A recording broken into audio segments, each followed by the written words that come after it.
sure you're ready for this? I'll do my best. Your best?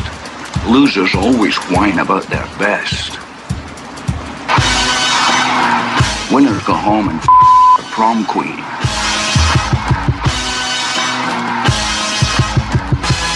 Welcome to the best soccer show. The best soccer show in the whole world. Here we go. Best soccer show, backheel.com. Jason Davis, Jared DuBois, live Monday for some reason. Because the man's holding you down. The station kind of smells like stale beer now from Open Wide for Some Soccer. the virtual backheel It radio. smells like a dorm room in here. Does it a little? I mean, okay, if you had to pick which of those guys you think would contribute the most to the general odor, like which one? Let's not do that. Let's not do that.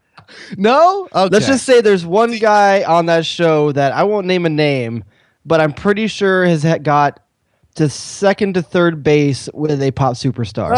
Okay, see, no, but see, you're going with secondhand information there. So That's firsthand information. oh, you did get it firsthand. Yeah, That's that's right. all I'm gonna say. Okay, then we'll leave that to this. Where I'm kind of sloppy seconds. I was with I had an ex-girlfriend that was the ex-girlfriend of Travis Barker from Blink. So I'm like, I had to follow that. I love you. I love this. I have heard this story. I forgot about this. This is like 6 degrees of separation, like for sexual congress. Like It's 6 inches of separation. I almost had sex with Travis Barker, but not really because I only. Yeah, I'm never like the Neil Armstrong, man. I'm always like if Buzz Aldrin's second guy on the moon. Yeah, that's me. There you go. Live on a Monday night, as I mentioned. Apologies for not doing a Sunday show, but we're making up for it right now.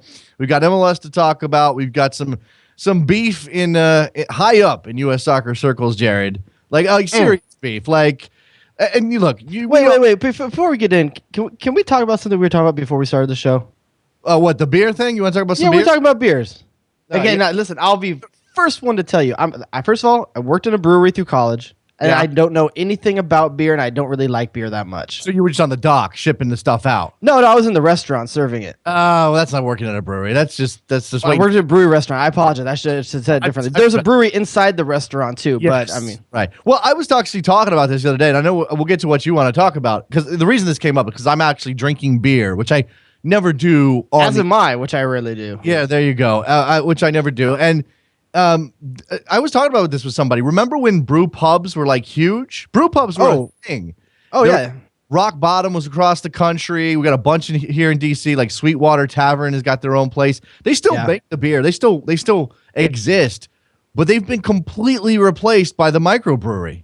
Like nobody goes. Microbrewing is the podcasting of drinking. There used to be a time where only big money people could do it, and now that everyone can do it in their home, it's way watered down with a bunch of skanky stuff. And look, microbrewing is the podcast of drinking, and I think that leads us straight into the question of why there is no best soccer show beer. Why would you not have a beer? And right. Some dude is brewing a beer in his basement right now. He could at least name it after us somehow.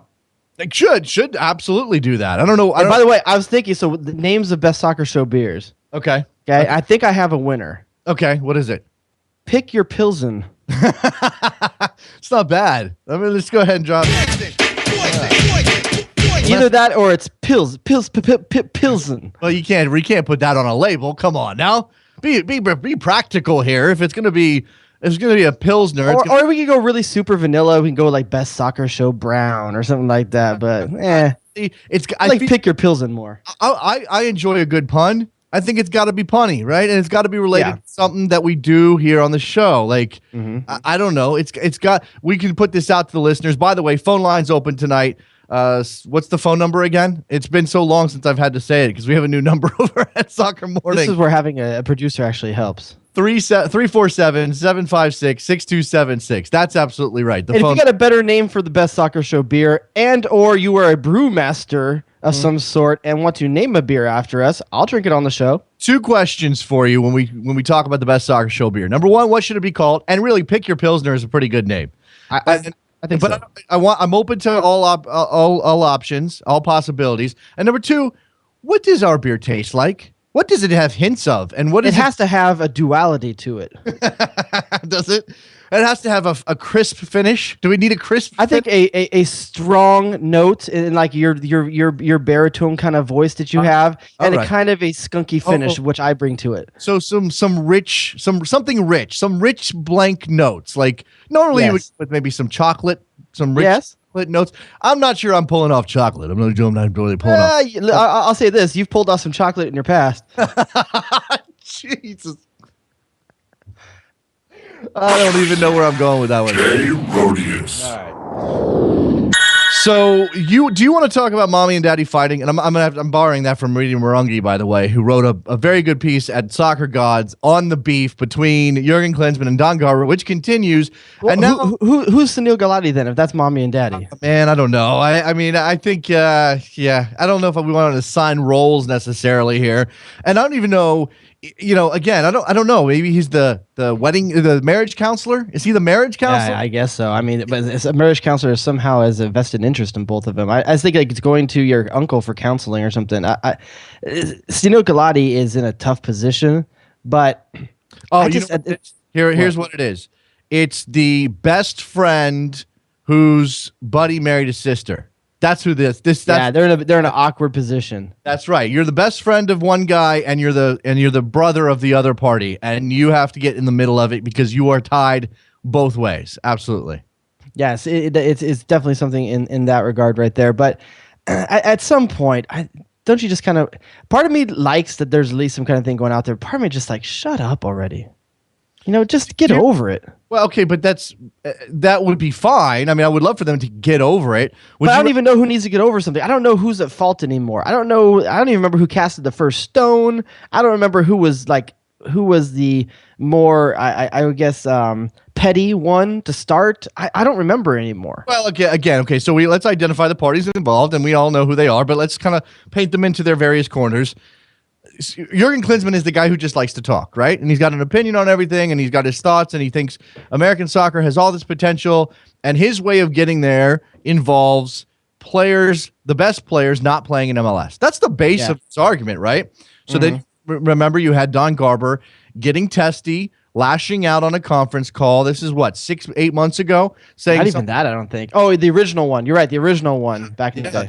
It was like last summer almost, I think, is when this happened, saying, he needs to get on the same page. Remember what was Trevor's catchphrase out of that conference call? It was align with the vision. Jurgen Klinsmann needs to align with the vision per Don Garber. And now here it is again. Don Garber talking to AP Sports editors. And when he's talking about the players that MLS is going to go after, he's saying, hey, we're going to go after American players no matter what Jurgen Klinsmann says. And that's when Sunil Gulati has to get involved. And Sunil Gulati, this is a bad look for Sunil Gulati because there's nothing he can say that looks good here. And here's the thing. Unlike Klinsmann, I'll tell you right now, Don Garber's doing a hell of a job. I mean, he not that Sunil Gulati can do anything about Don Garber anyway. He can't fire him or anything like that. Right. But I do think he could lean on a lot of the people that do have the ability to fire Don Garber. But Don Garber's doing a hell of a job. I think that you have to separate some things, though. And the job description for Don Garber is clearly to push MLS, to make it bigger, better, stronger, richer, whatever. Oh, he's what that Daft Punk song's about. If you pull the business part out of it, though, people do have questions about whether Don Garber's vision is correctly aligned with the rest, with what's best for American soccer on the whole. Because it's not necessarily true, Jared, that everything that MLS does is good for American soccer, and they need to be lockstep with each other. You know what I'm saying? They don't have to, but you expect them to be a little bit more in line. This is a very essential thing about it. I mean, either the national team coach believes in the domestic league or he doesn't. And I don't know. I mean, listen, when it comes down to it, he's going to say he does. And Sunil Gulati in his most recent statement says he does. But if you really believe in the domestic system, wouldn't you do more to support it than he does? He seems to be able to take a crack at it any chance he has. But then he always has the crutch of, well, I called in, 10 of 23 players for the World Cup team out of MLS. But that's because he had to. The guys that he always has, he's the Oliver North of American soccer. He's always got plausible deniability, and that is, yes, I'm saying all these things, and yes, I'm saying that American players shouldn't be in MLS, the best of them anyway, but I'm also doing this other thing that proves that I value MLS on some level. Now, you could also say, hey, he doesn't really have a choice. The pool isn't deep enough in Europe. He's got to go to MLS. He would be a fool not to go to MLS to look for help. That's why he's picking them, not because he wants them there. Yeah, I think he's in an unfortunate situation where he has to, if he has the choice between two equal players, he's going to pick the one in Europe. I believe that without a doubt. Okay, fair enough. I think that's probably true. Yeah. And if he has the option to steer any player, he's going to steer him to Europe, correct?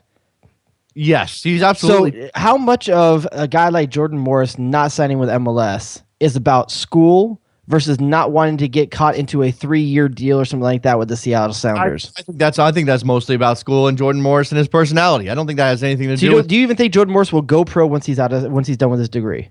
Yeah. I mean, I think he's done 1 year at Stanford. He's already committed to a second year. He could come out after that one. He could sign after that one. I'll say this for Klinsmann. I'll say this for Klinsmann. Then he's not serious about his soccer career. Why is that necessarily true? He can't, because you're losing the best years of your formulative career. Okay. Well, he's not. Okay, I'll say it this way.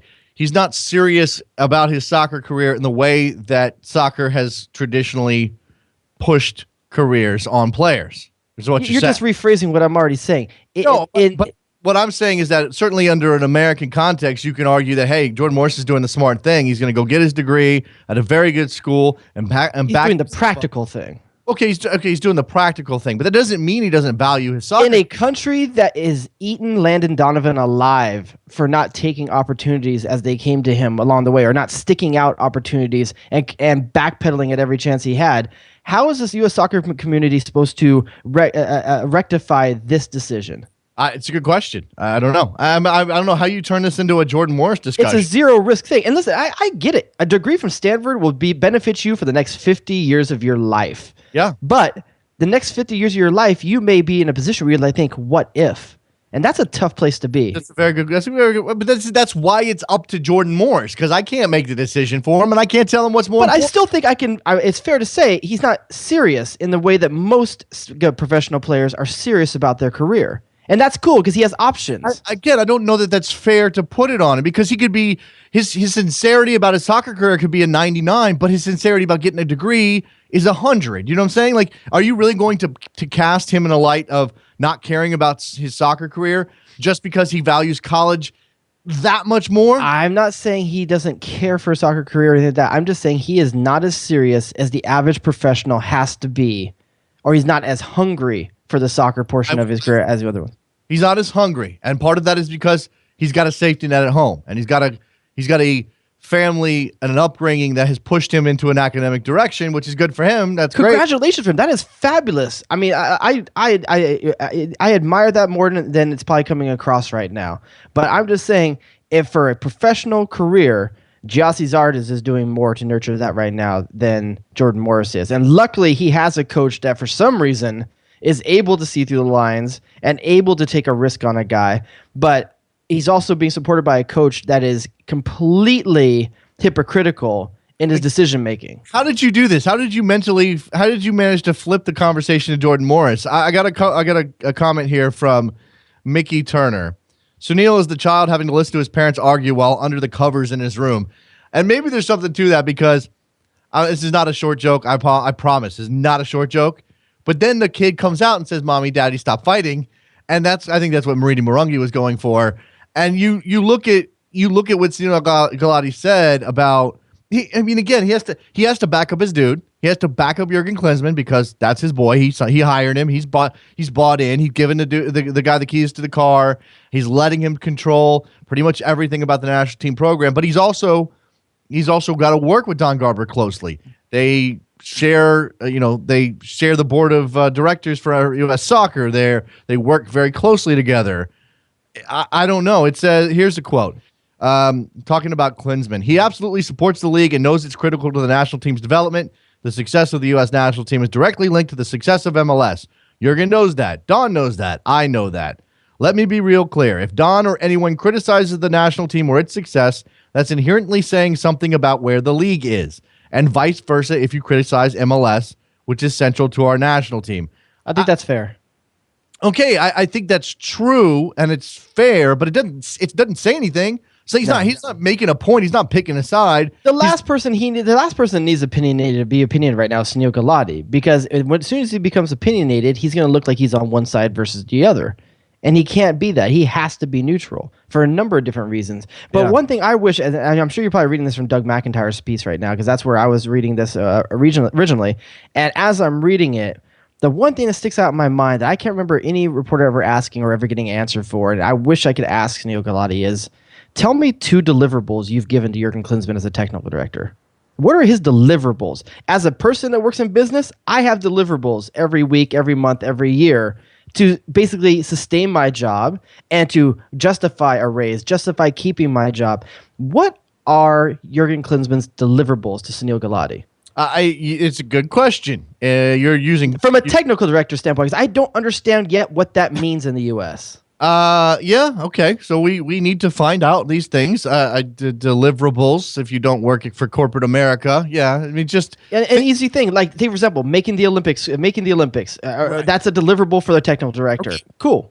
Okay. But are you're separating his head coaching job from his technical director job, right? Yes, I understand the deliverables a head coach is supposed to have.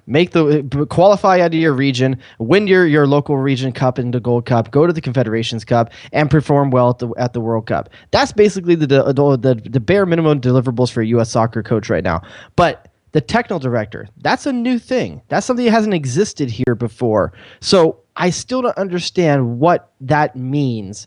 In terms of, I understand at a broad level, say he's in charge of the framework of U.S. soccer. Okay, what does that mean? No one gets specific on this. And it bothers me to this day that we're, a year in since he got this title, and no one still knows what this means? It means he gets to do what he wants. I think that's what it means.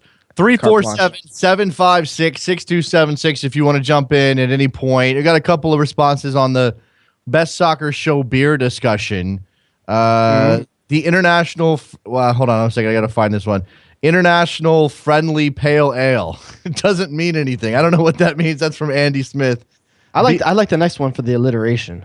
You like Davis DuBois Dunkelweizen? What is it? What is it? It's a German beer. I think if I remember correctly, it's a pretty heavy wheat beer. Okay, so I know Hefeweizen. I don't know Dunkelweizen, but it's heavier than a Hefeweizen. Okay. All right. So you like the fact that it's got all triple Ds, 3 Ds. Yeah, I don't like that your name's first, but I'm okay with it. David Dubois. In this way, it works because the Dubois and Dunkel are kind of like the DU kind of thing, so they move into each other. Well, I mean, look, there's a lot of different directions you can. I don't think our name should be in it, to be honest with you. I don't think Best Soccer Show's name should be in it. I think it should be something like you suggested. It should be pick your pills in with our faces. I'm not saying our faces shouldn't be on the label. I mean, come on. I think you have our faces over Bill Biv DeVoe's faces, and we put Trevor on there too. We could do that. I call Johnny Bivens, by the way. There's got to be an album cover with all of them standing, in that pose, like they're either got arms crossed. There's got to be one like that. And I would say Trevor's rudimentary Photoshop skills are definitely able to do this. By the way, I say rudimentary, but they're light years ahead of what I can do. They're actually pretty damn good. 347-756-6276. If you want to talk Gulati, Garber, Jurgen Klinsmann, the love triangle that does define American soccer, please jump in at any point. We got MLS to talk about, Jared. We got Montreal and the CCL to talk about. And since we haven't done a show since that first leg, I want to get your thoughts on what they did down at Azteca in that first leg, and really what you rate their chances at home in Montreal, by the way, where 61,000 plus will be in attendance at Olympic Stadium. That's a fantastic turnout. I mean, I think I love the way Montreal is getting behind this team right now. I think they're going to ride a crest of momentum, and if they can win this thing, I mean, you could be seeing Dilly Duca go up against Real Madrid. That is crazy to me. I mean, it's mind-boggling when you think about it. And there's the whole MLS for Montreal thing, and I'm in it. I'm in the camp, okay, but I'm hesitantly in the camp, and here's why. I just always wanted the American team to do it first. Is that petty of me? This is anti-Canadian bias happening right here. A little bit. I mean, I was MLS for RSL. I was MLS for LA, obviously.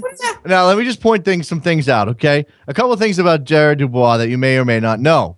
Number one, he lives in a town that is named after a part of Canada because it was settled by Canadians. It's rough. He's got a name that makes it sound like he could be from Montreal. You could be Jared pour Montreal, and you actually spent some serious time in Toronto, Canada. So you have built this up. I'm rooting for them over Club America. I'll say that. I don't know if it's tied to MLS though. I think it's just tied that I know Montreal and I've seen them play and I like some of their players. And yeah, but that being said, wouldn't RSL or LA been a better ambassador for this league going overseas from the way they play? You can't pick. You're going to get your choice here. This is in terms of who I root for. I do, but you're right. I don't get a choice in terms of who makes it. Right, absolutely. And Montreal has done this is magical stuff. I mean, they are. I still don't know how they're doing it. This is smoke and mirrors right now for Montreal. Well, the amazing thing is that every leg someone steps up. I mean, you get a great performance from Porter, a couple of good performances from Porter. Piatti just was amazing last round. I think Dilly Duca is playing above his level, or at least above a level we ever saw him play for the Chicago Fire. You're starting to see the kid that a lot of people had hopes in early on in his career and was bounced around. Give him plenty of chances, by the way. Dilly Duca had plenty of chances leading up to his stint in Montreal right now. But now you're finally seeing him kind of the culmination of all of it, and for some reason it's coming together for him. This is his third team. Did you say that already? This is his third team. I didn't say that, but yeah. Columbus, Chicago, Montreal. Both those teams, Chicago and Columbus, pretty much gave up on him. They decided he wasn't worth the trouble. But Klopas is a guy. Klopas knows this player, so I mean that is no coincidence. Like Jesse Marsh got his guy in Felipe. You know, these guys are going back to the guys they know, and he got Dilly Duca on the cheap.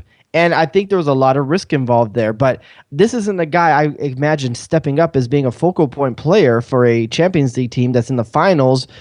Up 1-1 on aggregate in the Club America in the CCL finals. That's a tremendous place for this team to be in, let alone a guy like Dilly Duca. Yeah, we could break down why they managed to do this. I think Nacho Piatti is a big part of it, obviously, with his experience. I think that, their back line, I don't know that I rate Bakary Sumari and Camara and who else is in the back there? Oh, they have Saman, who's really good, actually. I'm not sure that I rate those guys as like the best center backs in MLS as a pairing or even top 10. But you know what they are? They're scrappers. They will get dirty. They will give you a off the ball little extra love. They will do things to get under your skin that for the longest time, I'm not saying that MLS players weren't doing it before, but maybe they've taken it to a new level. Maybe it's a team mentality rather than an individual mentality. Yeah. For years, MLS players were getting done dirty because they would get that done to them. They'd respond. They'd get sucked in. They'd fall prey to getting CONCACAF. And the other that's the thing that blows me away is that Montreal is straight up CONCACAF people right now. And they're playing the way you see Honduran teams play, Costa Rican teams play, Mexican teams play, and U.S. It's for some reason in the U.S. we always thought we were above it. And we've tried to play above it, but where's that ever gotten us? No, we're not, and we shouldn't be. And it's time to stop. Take your damn cues from Montreal. Let the Quebecois lead the way. And again, I'm not on the bandwagon because it's MLS, and I think it means something for MLS. I don't know that it does, and we'll see if they manage to win it. I'm on it because I like some of their players. I think Frank Klopas deserves a lot of credit, even though they're struggling in the league and they finished last. I think they're distracted right now too, though. Sure. And but what I don't like, and what I've said before, is I don't like when it's directed out of New York, when it's hashtag MLS for Montreal, as decided by the people at MLSsoccer.com or whoever. I don't want to pin this on anybody necessarily, but remember in 2011. Listen, I'm completely in the same boat as you, but I'll play devil's advocate here for a moment. Is the league not supposed to market its own thing? I know they are in a tough spot. They're in a very difficult spot. 425, you're on the air. Hey, this is Damien from Seattle. What's going on, Damien? Hey, just called in and talked about the Cascade Cup. I'm sorry, I didn't know you guys were talking about it this time. I just saw the tweet and Absolutely. Hey, we take left turn. We take hard left turns around here all the time. Well, I don't know if you heard this or not, but Mr. Jason Davis is going to be on Sirius XM soon, so he needs to get used to lots of callers taking him in different directions. This is very true. So I handle it on Soccer Morning well as well. So Damien, and I'll throw another curve in there. I had a beer with you guys at Smog City during MLS Cup. I'm the guy with the dreadlocks. You remember? You remember Damien? Yeah, of course. Damien has one of the most interesting stories to MLS Cup of last year, where he met a guy playing FIFA online who's an LA fan, and they ended up striking a bond through FIFA, and ended up having a bet where whichever one went to the final, the other one had to was it Damien? Did he have to fly you out, or you guys just had to? The other person had to come to the game. The other person actually, so he bought the LA ticket. I was going to buy the Seattle ticket. And so he bought my ticket to the game, and I got to sit in the sports section and wore a neutral shirt and just enjoyed it as a fan. So it's one of the best 21st century digital boy kind of the things I've ever heard about soccer. Yeah, it's a very good story. All right, so Damien, your boys get the win. It was ugly. It was boring. I fell asleep 6 times. Well, I don't know what you got to say about it. Yeah, it was not the best game. Definitely, I feel like anytime we play Portland, it's the hype and all the fans and the build up to it is awesome, but the game usually is not leaves a lot to be desired. So, what do you think with regards to Seattle? How do you deal with? Are you a Papa guy? Are you a Nagel guy? Is there room in the team for both? How do you see that? I like Nagel because he's local, but I feel like he has lots of bad games, and Ziggy doesn't take him out. Ziggy, he starts week in and week out. He had a bunch of bad weeks. Also, his week before last, he was awesome, but he starts no matter what happens. Versus Papa, he keeps cutting inside. Ziggy gets mad. He sits him on the bench for 2 games, and Nagel feels like he can do no wrong. So I am on the Papa train. If I had to choose, but at the same time, Papa train includes 45-yard long free kick attempts. Yeah, I commented about that on Twitter. I love the fact that Marco Papa thinks he can hit a 45-yard free kick.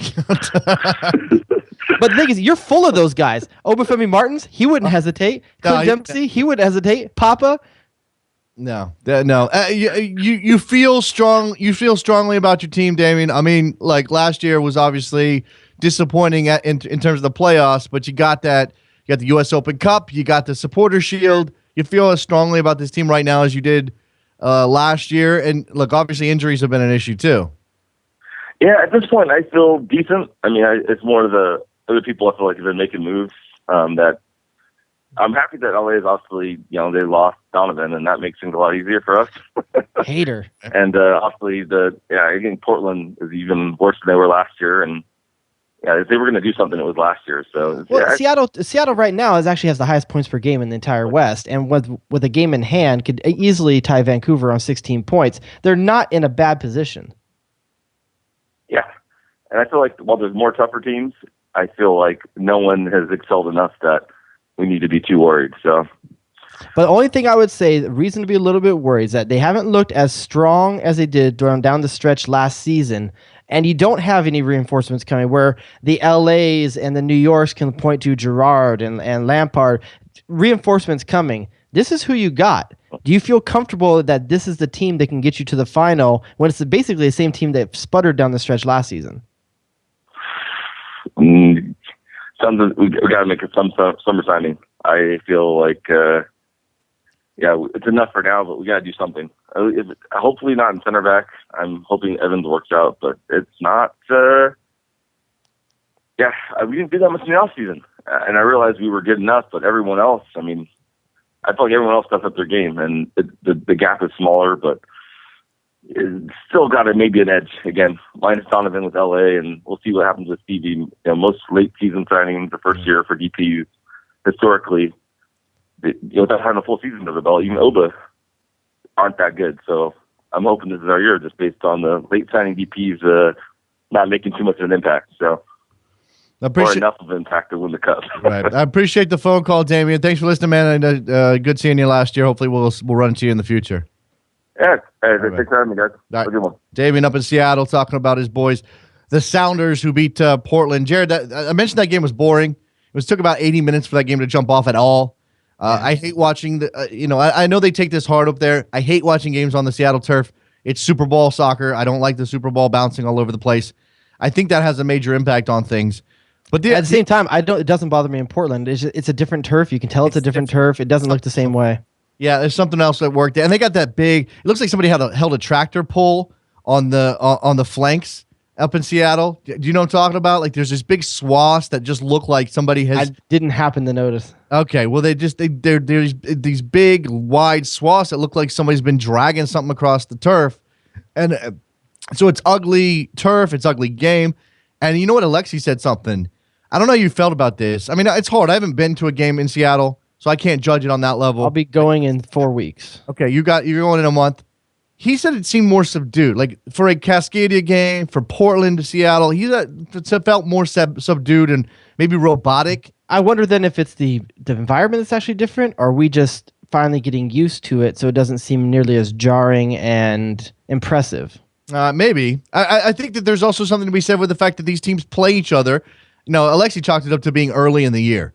This is just an early season game, and we haven't really ramped up to it. But I do think there's something to be said with the way the schedule works now. These guys play each other. It's not twice a year, once at home, once away. There's a bunch of games. 3 times usually. You know, I don't know. Maybe I'm overthinking this, but I want that rivalry to stay hot. And well, that's just that. But until Portland can get consistent, I know. Yeah, that's definitely an element of it. I'm more interested in watching Vancouver play Seattle at this point. Mm-hmm. Robert on Twitter's got a bunch of beer names. Really? Shoot. Pale Concac Ale. I'm not sure what that. I guess that's going in a CONCACAF direction. Okay, that's a tough one. Stout piece, as in set piece. Okay. Greedy Chuck's IPA, meaning Blazer. These are not necessarily. I mean, some of these are related to the show. How about? I was thinking about. Oh man, there is something to do with Blazer. We could definitely. Allocation Amber Ale. I don't know. I think it's hard. I think we need one really. And this is gonna be very, very difficult. This is your challenge. We need one built around Michael freaking Orozco Fiscal. Any chance we can get a beer name built around that one? Let's see. How about? Oh man, there's no real M's or O's I can think of that have to do with. Yeah, I don't know. I don't do it on the fly because your brain will shut down and we'll lose the thread on this show. 347-756-6276 is your phone number if you want to jump in. Producer Trevor says Marzen freaking Orozco Fiscal. Marzen, that's not bad. Marzen freaking Orozco Fiscal. That's not bad. I like that. We can turn to MLS. You want to break down some MLS? Real quick, before we move on from Montreal, I want to talk a little bit about the keeper situation. And how do you feel? Is this dirty? I should frame it first. Montreal is supposedly getting a keeper on loan from Indy 11, German keeper. First of all, how is this allowed? How are you able to add a player the week of a game? Well, I think that it's not a loan; it's an actual signing. Although the details are obviously not public, and I imagine it's possible he'll go back to Indy 11 at some point. It's Christian Nicht, I believe, is his name. Yeah. I don't know, but I'm not sweating this too much. I mean, would it have been shady if Montreal had managed to loan in Sean Johnson or Stephen Fry or somebody like that for a one-off game the couple of days before the final match? Yeah, that would have been shady.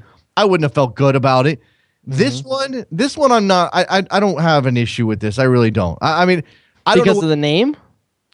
I don't have an issue with it because lots of teams have injury crises and figure out ways to get players in. Okay, so your issue been more like a keeper giving their star keeper off their team for a loaner. Yeah, it's socialist soccer and that's the case. Well, look, if it smacks of MLS moving pieces around just to benefit Montreal, and we break that glass, we break the illusion of independent clubs. What's the difference between that and moving the schedule around for clubs that are in the all the time all over the world? But leagues do that all the time. They move games for teams all the time. I have no. So here's where it gets shady. Then, if it was something like the Sean Johnson one, which was originally rumored, in a league who owns all player contracts, the ability just to move players around makes for an unfair advantage to other teams in other leagues in the same position and same competition.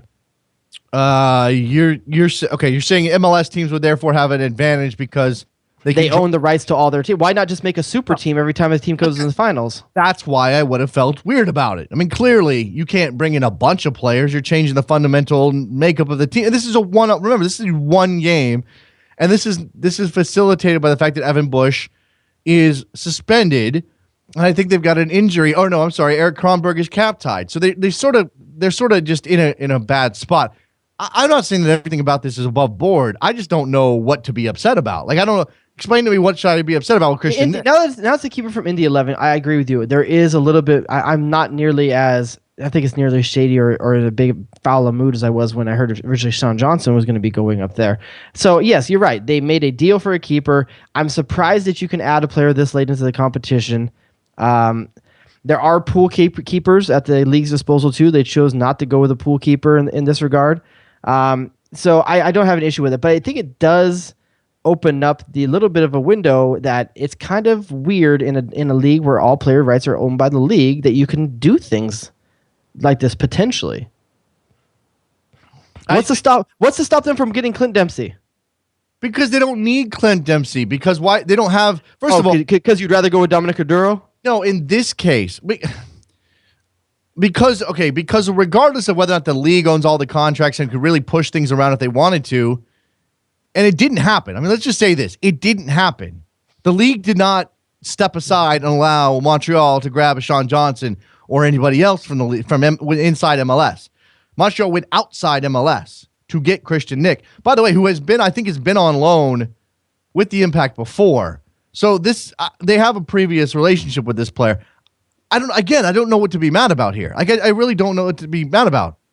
I don't think there's anything to be mad about now, but I would have been pretty irate had the other deal gone through. If you walk around life thinking to yourself, I would be mad if this thing happened, you're going to, what?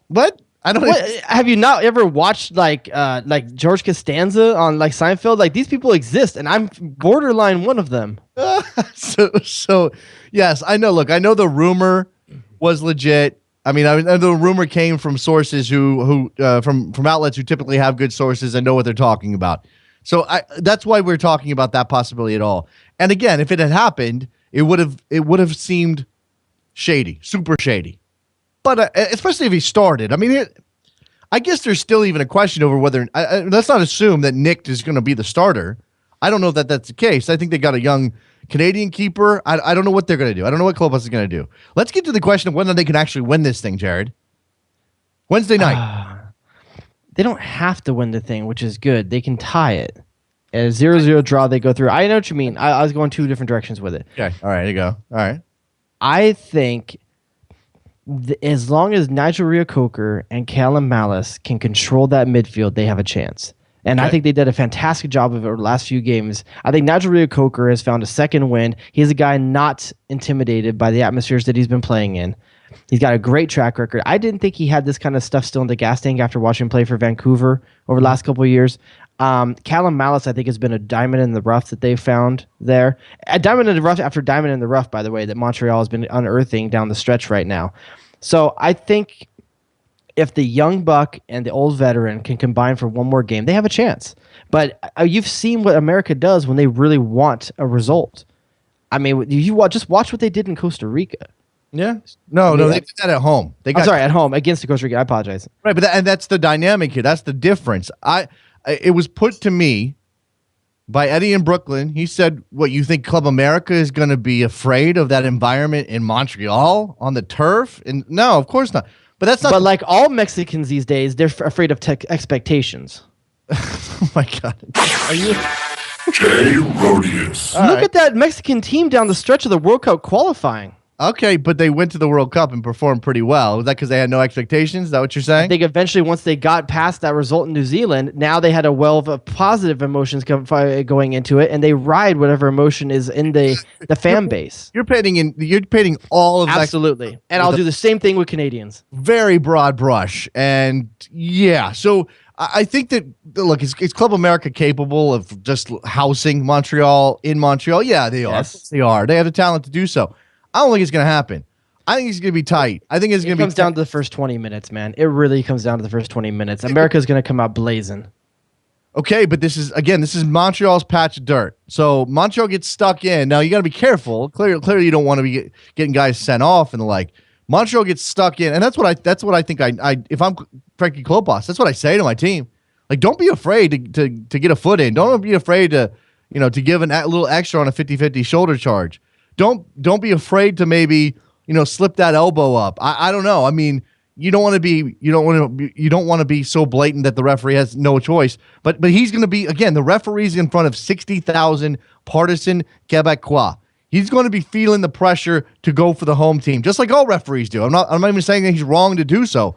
This is what referees do in those big moments. Let's see what happens.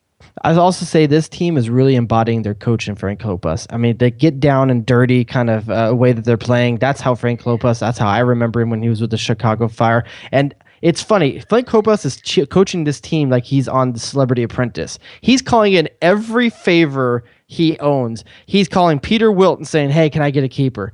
He's calling over the Chicago Fire. Hey, can I get a keeper? He's going back and getting Bakary Samari. He's going back and getting Dilly Duka. He is calling in favors at the beginning of the season. And so far, he's been coming up bases with it. So we'll see what he can do in this end. Now, no more favors to call up. You just put your team out there and see what they can do. You tell me if I'm overstepping here, but I made the comparison, or I tried to put this in context.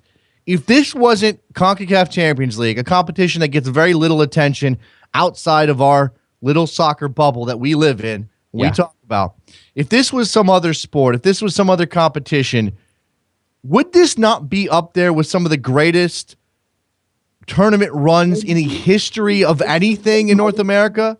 I mean, I'm talking. I compared it to George Mason in 2007, whenever that was. Don't know what that is. That's basketball. Okay. George Mason is this little school down the road from me that had no business being in the Final Four in 2007. It sounds like a dude that unplugs my toilet. Okay. Then we had who else did I said Villanova in like 84, 85, but that's not even they were better, higher rated than Montreal. I'll take your word for it, but I do know what you're saying in terms of this is a Cinderella story gone right. Is it Hoosiers? I mean, that's what I'm talking about here. Like, is this the Hoosiers of soccer? Not that they're not good players. They're professionals. They put a lot of work into this. But nobody thought that. Nobody. I think it's more like a championship team going up against Chelsea in the FA Cup final. I think that's more what it's like. Okay. All right. So they're not some conference team. This is Wigan beating Manchester City in the FA Cup then. Yeah. I would say something more along those lines. Who gets relegated beating Manchester City for an FA Cup title. Robert in LA, what's up?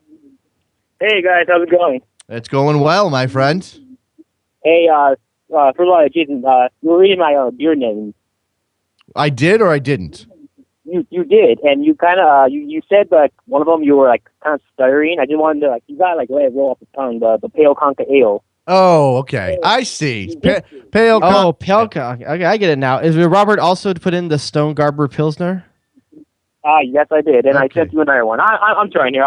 We will come up with a good name eventually. You've got a lot of them. I mean, Robert, are you brewing anything though? But are you brewing anything? No, but I do go to a couple of breweries, local ones in my town. Okay, all right. So, what else is on your mind besides beer names? I had them a question for each one of you, but so my first one is this week of MLS games, regardless of the results, it really felt like the season like finally started. I just wanted to see if you guys felt that. I missed that a little bit. Can you rephrase that? Can you say that for me, Jason? I didn't catch it either. Robert, say it again. I said that every game, I watched a lot of games, and it felt like both teams wanted to win. Okay. Like they weren't just like happening to like the 0-0 draw like in the previous week. Right. It felt like they were actually going for it. Well, I mean, look, even when the teams were losing, they were still going for it. Yeah. Well, I mean, we got a bunch of goals. We haven't got to MLS. We got about 15 minutes. We're gonna do that. We got a ton of goals this weekend, Jared, and that's something switched off. Robert, I gotta let you go. I get a little bit of feedback here. I apologize. Something switched in MLS this weekend. I mean, Houston and Sporting delivered 8 goals. Where the hell did that come from? I think what you're seeing now is teams obviously getting past the feeling out process of early in the season. They're starting to find out who they are. I think coaches are starting to figure out who their best 11s are. And also teams are starting to be in situations. Chicago doesn't like their situation. They're coming up big against NYCFC. I think you see Kansas City and Houston. I think these are two teams that do not like where they're at right now. I think you see New England trying to make a statement that we still are the team last year. Jermaine Jones is back. They're riding that wave. There's a lot of stories and there's a lot of personalities that are finally being out there. There's situations now, and teams are responding to those situations. So there's more to fight for. First game of the season, nothing really to fight for at this point. Now we're about, 8 games in. Teams starting to not like where they are on the table. Teams starting to get comfortable where they are on the table. Things start to feel out a little bit more. But no matter what, fantastic offensive soccer being played this weekend. Yeah, well, there were some mistakes too. I mean, that was part of it. But for the most part, I think we focus on those attacking performances. And man, I love Columbus and New England, two teams we all have somewhere deep in the playoffs this year. Yeah. Teams that showed real well last year. Obviously New England beat Columbus on the way to the final in 2014. I love both those just being ruthless, just throwing it on people. In Columbus's case, Philadelphia dropping a 4 spot, and New England just wrecking RSL. I mean, I'm not even a little bit. I can't remember last time I saw an RSL team take a beating like that. I really can't. Maybe against LA in the last game of the playoffs last year. I mean, that was even a kind of an aberration for them. I don't want to say the wheels are falling off in RSL without Kreis and without Lagerwey, but it's not the same. Something doesn't feel right, and it's always a question of how long could they do it. And I think they're reaching a point where they need to start reinventing the wheel a little bit. Beckerman, Javi, Saborio, these guys are getting older, and they have a ton of youth coming up. At some point, they may need to pull the trigger and just start getting. Listen, I'm not saying these guys aren't good players anymore. I'm not. They're still fantastic players in this league. But at some point, you need to ask yourself, do you need to start getting a 28-year-old that's more in their prime, that does similar things, that you can reinvest in and start back over again? But they're a little bit like Toronto in the fact, and we'll get to Toronto here in a second, but they're a little bit like Toronto in the fact that they've sort of got some built-in excuses. Toronto's got the long road trip to start the season. They've had some injuries. They've had international absences.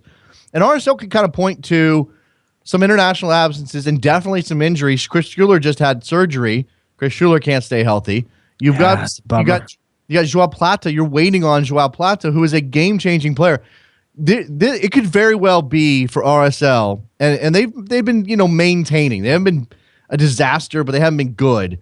While DC United has actually been pretty good without Espindola, but I can imagine that Plata could have the same sort of impact coming back into that lineup as Fabian Espindola did for DC this weekend in Vancouver. He was on fire. Now he's not gonna be on fire every weekend, but he is so. I don't even know. Give me a sense of what Fabian Espindola brings for DC United. They don't have that until he's in the lineup. He brings a little tiny bit of a Zlatan Ibrahimovic is, and it is a ridiculous amount of self-belief. Yes, right. His confidence is off the chart. It is I would say unmeasurable amount of confidence, and it's at a ratio far more than what everyone else feels he should have. But the fact that he has it makes him do things that other guys in the field don't do, and pushes other players in his team to keep up with him on that level. All right, so I mentioned we'll come back to DC, I guess. We got a little bit of time. I mentioned Toronto. I want to go there because they get a win in the week when all that stuff was swirling around Greg Vanny. Can I do I know we got not much time, but can I do a quick pick your poison on New England before we move on with them? Absolutely, man. It's your show too. Poison.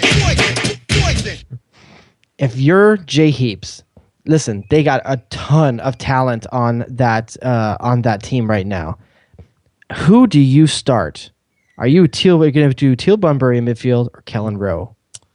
Man, I was talking to Kyle McCarthy about this today on Soccer Morning, and I asked him, and he just said, it depends on the opponent. You pick your best team that you think, whoever looks good in warm-ups, whoever looks good in training ahead of the game, whatever you think the matchup is better.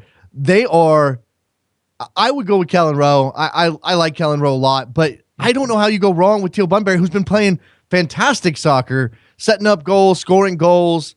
They are. Look at who they had on the bench. They housed RSL. Gonçalves, Alston, Diego Fagundes, Kellen Rowe. I mean, those are straight ballers.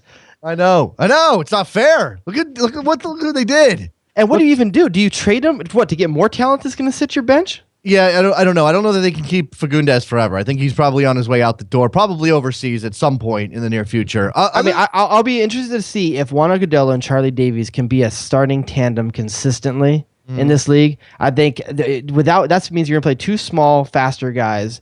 And when you come up against the big guys in this league, I mean, how are they always going to get one over on them? Because trust me, they're going to have matchup problems in good ways and bad ways. But I'm interested to see if these guys, they may be a little too much alike for my money. Yeah, but when you have Lee Wynn and Kellen Rowe in your midfield, but Kellen Rowe's not starting. Well, okay, right. I see what you mean. They can release the ball for those guys, right? Exactly. Those are the guys. There's probably not a better midfield in the league across the board at picking out those through balls and splitting defenses than that team. Now, there are players who can do it. There are 10 like players or creative players around the league who are very good and crucial to what their teams do. But nobody has the wealth of options across that midfield as the Revolution, and they can trade. They can swap positions on the fly, like it's nothing. Now, let me throw another name on you. It's not even on the starting lineup, and maybe he was injured. I don't know. Diego Kobayashi. Yeah, that's another bit of talent. It's not even listed. Yeah, I'm not. I don't know how. I don't know. It's an embarrassment of riches over there right now. I just hope they can pull it off. Anyway, sorry. I just wanted to bring that up real quick because I think that's one of the toughest decisions in MLS right now for any coach. Fair enough. I mentioned Toronto's response maybe to all of those rumors surrounding Greg Vanney and his potential exit or firing heading into this weekend. They lost 4 in a row. They go down to Orlando, and yes, Orlando's an expansion team, and yeah, they don't have a decent striker on that roster in front of Kaká, but it was a big, important win for Toronto FC, Jared. Yeah, I think this is exactly what the doctor ordered for them. I think I'm starting to see a little bit better relationship with Josie Altidore and Giovinco and Bradley. I think the answers are still, the questions are still in the back. They're going to continue to be there. Is Hagelund really a starter in this league? He has good days. He has bad days. Listen, I've said it before in the show. I'll say it again. I hope guys like Frazier and Vanney can figure this out because they're two of the best defenders that ever played in this league. I'm surprised when I see the way their defense plays. They had a good night the other night, but even that being said, I think Hagelund looks kind of iffy a few times over the course of that game. I think one thing they're doing better is like in a game like that, you saw Michael Bradley shut down every area that Kaká wanted to play in. The only way he could escape Bradley was to go wide, and if you can force Kaká wide, you'll take that in the grand scheme of things. Yeah, Toronto doesn't play their first home game for another 2 weeks, or they play at home for the first time on May 10th. So they still have to get one more road match before they get there. And I think they've got a Canadian Championship match or Cup match in between as well. So there's a lot to deal with up in Toronto. Can we just take a moment of silence just for a moment to respect Benny Feilhaber's strike? Okay, you need a moment of silence for that? Or I need something else. Is that what you want? Better goal, Benny Feilhaber this weekend or his Mexico goal? Mexico goals against Mexico. Yeah, in a Gold Cup. Mexico. Yeah, I mean it's duh and or hello. He won a continental championship. There's players that will play their lifetime and not have one of those goals. He's got 2. He's got 2. He is on fire right now, and I brought up it's the hair, dude. You think? You think it's the hair? He's got that Adrian Grenier kind of like locks going right now. It's Travolta circa 79. It's fantastic stuff what he's got going on. I can't lock it in. Maybe Grenier's pretty good. Obviously, Grenier's got more of a flow to it. I mean, Benny's got the curl working, but it's not a fro. I mean, it's by no stretch a fro, but it's got fro-like qualities, if you know what I mean. It's the type of handsomeness that only comes with genes that are part Brazilian. It helps when you have Brazilian genes, apparently. Yes, if that's working in he's having a fantastic, I would say 2 years, honestly. I mean, the Kansas City last year, I think he was a great year. He's having a great year this year. And the thing is, the national team, Klinsmann is not going to bring him up. I know, absolutely not. Actually, here's a question for you. Closer to the national team, Benny Feilhaber, Sasha Kljestan. I think Jurgen Klinsmann likes Sasha Kljestan, so I'm going to say Kljestan, but it's super unsexy. Okay, what player would have to get injured or go down or be lost for any extent of time on the national team right now to make room for Klinsmann to have to bring Benny Feilhaber in? Well, I mean, I have no faith that he would play him in the center, so I have no idea because I would say someone like Dempsey is the only kind of player that would have to go down before you're entertaining being Feilhaber in. Okay, but Clint Dempsey, you want Clint Dempsey 20 yards from goal at the most. You want Benny Feilhaber. Did you see that strike just now? That was more than 20 yards from goal. No, what I'm saying is Clint Dempsey plays where close. They spend most to of their time, yeah. Yeah, so when Benny Feilhaber's on the field, he's not going to be naturally positioned underneath. And what I say about that is, unfortunately, the U.S. doesn't really play a natural 10, which is where, Kansas City is pretty much putting Benny Feilhaber there most of the time with a good defensive cover behind him. But what you lose in creativity, the only place really you're getting creativity on the field for the U.S. consistently is Clint Dempsey. And I think that's what you would look to fit for Feilhaber to replace. Maybe not necessarily his position on the field, but the creativity he brings. Because right now, how many Americans in this league give you creativity? How many American players give you creativity? In the world, how many American players give you creativity? Well, I mean, there's a couple of New England we just talked about. I would say Lee Wynn's the only other one, and that's the only guy that can really C-block Benny Feilhaber for the national team right now. Lee Wynn is the guy that's the more in favor version of Benny Feilhaber. Okay, interesting just to discuss that, to consider that. Around the league, some other results, Jared. I mean, obviously we didn't see all of these games. We're kind of giving our takes on them as we came across them this weekend. I mentioned DC's win in Vancouver. That's obviously a big one. We talked about Fabian Esmendola. New York and LA. Let's turn to that game. 1-1. Keep it brief here, but it is your boys. They did a Bruce, I guess. I mean, they weren't the better team, but they managed to get a draw on the road, and they're happy to take that back home with them. They're in practicality mode right now. Get 1 point on the road, 3 at home if you can. I mean, they're playing like they're in a first round of a World Cup right now or a tournament. They're just trying to get the most practical points every step of the way that they can. And it's smart work by Bruce Arena. He knows he has guys coming. Robbie Keane's going to get healthy. The Gerard's coming. He's got to be practical. And listen, if you can get a goal from a guy like Bradford Jamieson, a guy that you really have big hopes for down the road, this is great. And I love the Miazga and Bradford Jamieson kind of thread in this game. It gives me hope, to be honest with you. So we can go ahead and start it up, right? The Bradford Jamieson hype machine is on fire right now. Like, we're going to just go. IV, yeah. No, of course not. I don't want to go. I don't want to get ahead of ourselves. But U.S. Soccer needs a guy that's the fourth, by the way. We do. We need a fourth. Yeah, come on, dude. How much of an upset is it that American soccer has a young, talented player who is the fourth, and he's not a white guy from like Orange County? He's not wearing a like sweater tied around his neck. Yes. How much of an upset is that? That's unbelievable. That's Montreal impacting the CONCACAF Champions League level upset right there. By the way, first of all, I know what Jossie Zardes does that with his hair so his grandma can see him on the TV because she doesn't have very good eyesight. But isn't that kind of like you look at your boy and be like, really, dude? Now, how are you going to do this to my Grams? I know. I think there was talk that Jameson is going to have to change his hairstyle now that he's starting to get some regular minutes with the senior team. Maybe he has to go red or something like that. But come on, how's Graham supposed to know? I know, right? I'm sure she's you know how excited Graham's got when he scored? I know. Well, okay, maybe that's a little tragic, a little sad. But you know what? I bet you Graham thinks that Jossie Zardes is the most amazing. He's in two places at once all the time. I bet you think she has like a speck on her glasses. So the Galaxy get a 1-1 draw in New York. New York's still undefeated. I mean, still unbeaten on the season. You buying him? Yeah, I'm full in. I knew Jesse Marsh was potentially a good coach. I knew they had talent. Okay. Let's play a little game then. All right. New York Red Bulls finishing a higher in the table. New York Red Bulls, Columbus Crew. Okay. New York Red. I mean, on current form, New York Red Bulls. I think they have a strength of mentality that's gonna carry them. They're not as dependent on one or two guys the way Columbus is. I don't think. I think that they can spread the wealth a little bit more. So I would go with New York. Finishing higher, New York Red Bulls, DC United. I'm still going to go with New York, although that one's going to be tight. DC's got some mojo that I don't really understand their mojo. I don't know how they do it, but they make it work every time out. They play in the East. That's how they do it. New York Red Bulls or New England Revolution? Let's see. I had the Revs. I think I had the Revs winning the East. I'm going to stick with them to win the East. I mean, just for fun, who makes it further this season? New York Red Bulls, Vancouver Whitecaps. Who makes it further in the playoffs? Over the course of the season. Like which one of those teams makes it further? The Red Bulls. I like the Whitecaps. They've got a lot of talent, but I still think they have Is it because they play in the West? Well, they're growing up to do, and it's tougher. Yeah, it's going to be much tougher to get through the West than it is in the East.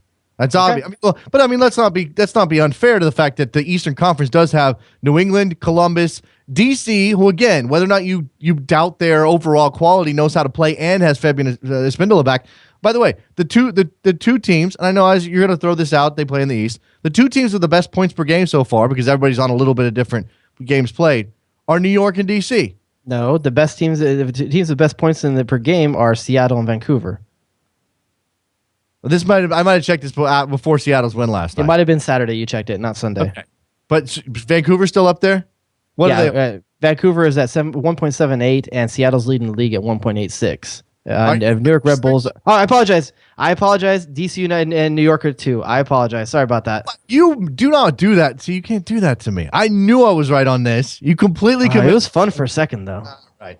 We're out of time. Do you want to throw in any thoughts on Dallas and Colorado? I mean, anything else here? No, it's Dallas and Colorado. No, I don't want to say anything about no, I don't. I think what I will say is that I'm really disturbed by the amount of bad tackles this weekend.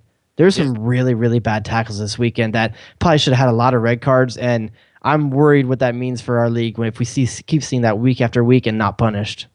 Somebody had a pick your poison on Twitter. I think we should definitely hit that. I don't want to forget about it. Let me see if I can find it. I definitely favorited it on Twitter because that's how you bookmark things on Twitter. This is from Andy Smith. Pick your poison. Who starts more games? Who starts more games in 2015? Oh, let me set it up. Steven Gerrard or any Philadelphia goalkeeper. Who starts more games? All right, so Gerrard becomes midseason. That's about 16 games. Play 16 games. He's going to play 14, 13 games. Okay. You asked me the question, all right? Back off for a second. My analytics. Were you opt over there? Let's see. I'm going to go with a Philly keeper. Okay, but you do have to. I don't. He's not asking you to. You didn't ask me to say which one. But you would have to pick one. You're gonna go with. Can you name more than one? I can't. I mean, you got Mboli and you got the guy. Was it McMath this weekend or I can't remember who started this weekend? Not McMath. It was someone like that though. I can't remember the guy's name. Is it McCarthy? Is that his name? McCarthy. That's what it was. So because McMath is on loan to Colorado, which I'm sure Philadelphia is kicking themselves for right now in light of the. And by the way, Andre Blake was the guy on the bench this weekend. Okay, well, let's see if Andre Blake can get some starts. Maybe he's the guy that wins that. Oh man, I'm already starting to like regret that decision. Oh, it's too late now. And let me throw something at you real quick before we get out of here. David Villa on the sidelines again for New York City on Friday night against Chicago. They lose 1-0 to the Fire, who are starting to improve a little bit. They haven't played anybody great, but they've won 3 games in a row. Yeah. Is New York? Do you think New York City FC is going to be dealing with this all year? Are we going to see David Villa in and out of the lineup? Because Kaká has been perfectly healthy and fine, and yeah, he may get hurt later, but I don't have any doubts that he's going to be like his tweak hamstring. Okay, listen, we've had 2 kinds of DPs over the history of this league. We've had the DPs that are here for the right reasons and play every game with something to prove, and that's Kaká. That's Juan Pablo Angel. Yeah, and then you have guys that want to play the games. I mean, Thierry Henry, for everything he brought, he played the games. We have other guys that have played the game as well, and I think David Villa may just be the type that plays games. Luckily they have Frank Lampard in his career tells us he's not the guy that plays games, but hopefully once he gets there, Villa will be inspired. Yeah, but how scary is it that when David Villa's on the bench, the guy that's leading your line that needs to score the goals is Adam Nemec? How scary! I absolutely don't understand how he's keeping Patrick Mullins on the bench. I don't know what Jason Christ sees in the guy. It's amazing.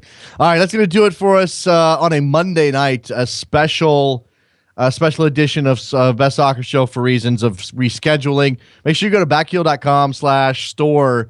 Check out all those t-shirt designs. We got to get on that again. We need to do a brainstorm. Maybe we need to do a t-shirt design that has the Pick Your Pilsner logo. Yeah. We need to come up with a beer label and slap it on a t-shirt, and then maybe somebody will revert. It'll be the t-shirt comes before the beer rather than the beer begetting the t-shirt, right? Yeah, underneath it says never trust big hops and a smile. I love that. That's fantastic. On that note, we'll see you guys next week. Bye.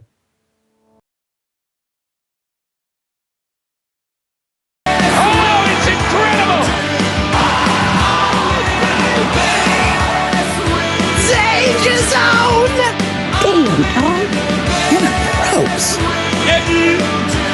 You don't formulate me. It's John Brooks. It's John Brooks. Get to the chopper. An epic win. Goonies never say die. It's all for you. Luis Solano.